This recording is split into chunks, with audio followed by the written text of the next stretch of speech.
Bem, eu quero agradecer ao deputado pelo convite. Realmente eu não esperava ser convidado para essa mesa, né? Não vim preparado, mas a gente pode falar um pouco sobre as corrupções que têm ocorrido dentro da instituição, visto que há 15 anos atrás, quando eu entrei como professor dessa instituição, na antiga Escola Técnica Federal, o atual diretor na época era o professor Sérgio Cabeça Braz, e ao ingressar na instituição nós fomos deparados com inúmeras irregularidades, que eu digo não só de desvio de recursos, mas ameaças a servidores, a professores, a estudantes. E naquela época fiz parte do sindicato, do Sinasep, como coordenador geral, e juntamente com alguns deputados federais, como a Socorro Gomes, deputado Socorro Gomes na época, a deputada Alice Portugal, inclusive da Bahia, deputado estadual Sandra Batista, vereador Paulo Fonteles, nós, na oportunidade, fizemos a denúncia ao Ministério Público Federal de diversas irregularidades do atual gestor, que era o professor Sérgio Cabeça Braz, que culminou posteriormente com a sua demissão e o processo que ainda rola alguns até hoje.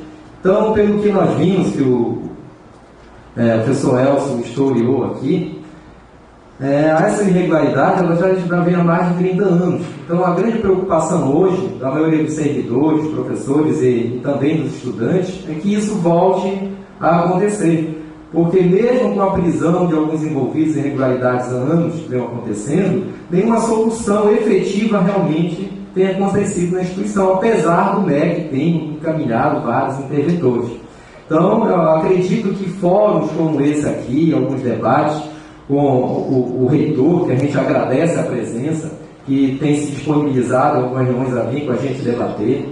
Infelizmente, alguns colegas, alguns servidores e boa parte dos estudantes não estão aqui presentes para poder fazer esse debate com a gente. Agradecemos ao Ministério Público também a presença, ao deputado Edilson Moura por ter proporcionado esse debate aqui. Então, a gente acredita, pela experiência, até mesmo que eu já fui também no Conselho Superior, fui eleito, passei 2 anos no Conselho Superior. Então, pela experiência que a gente tem de sindicato, de instituição, hoje eu coordeno um projeto, que é o PIBIT, que é o Programa Nacional de Bolsa de Iniciação à Docência, no qual nós temos vários projetos com vários professores, inclusive não só no campo de Belém, em outros campos, e a gente sente a dificuldade quando a gente está numa instituição onde o clientelismo é que faz parte da gestão dos gestores que nós tivemos até hoje. Então, o atendimento de balcão, isso é ruim para a instituição.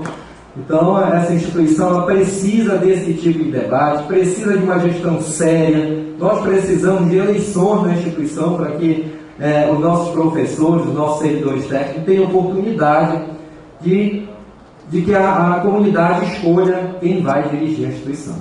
Então, o que a gente pede, basicamente, é isso. Okay? A gente agradece a oportunidade e esperamos que nós tenhamos nova oportunidade de um debate como esse, um debate bem maior com a participação de todos. Obrigado.